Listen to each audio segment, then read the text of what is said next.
Сакам да споменам само неколку битни бројки кои што постојат во глобални рамки, заради кои што сметам и верувам дека оваа приказна ќе биде успешна во Македонија. Значи, според статистиките во оваа област во изминатата година повеќе од 200 милиони американски долари се вложени во стартап компании преку повеќе од 550 акцелераторски програми. Че зборуваме за глобални рамки.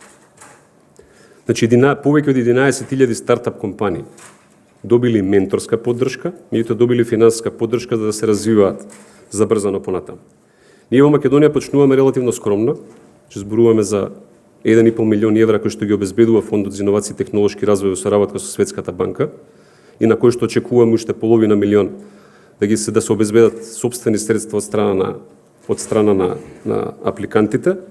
Велам скромно, меѓутоа имаме амбиција оваа програма да порасне во вистински успех и ќе ви кажам зошто.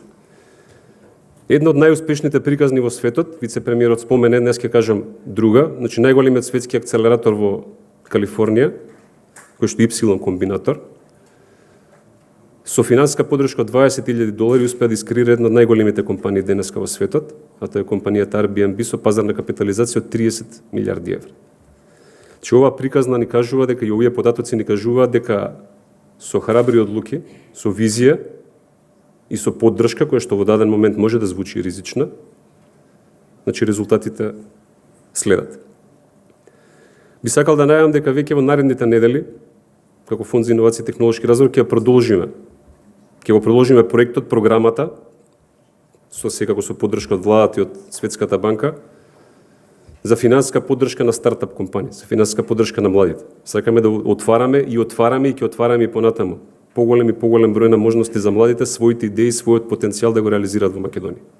Сакам да најавам дека веќе во наредните неколку недели ќе отвориме нов повик за финансирање на стартап компании. И исто така верам дека овој повик, покрај трите бизнис акцелератори со кои што потпишуваме договори денеска, ќе бидат вистински поттик младите луѓе во оваа држава да ја препознаат можноста што се нуди сега, се препознае можноста на отварање на перспективите на Македонија и како што кажа своите идеи и својот потенцијал, својата успешна приказна да ја пишуваат тука во Македонија, а не некаде во странство.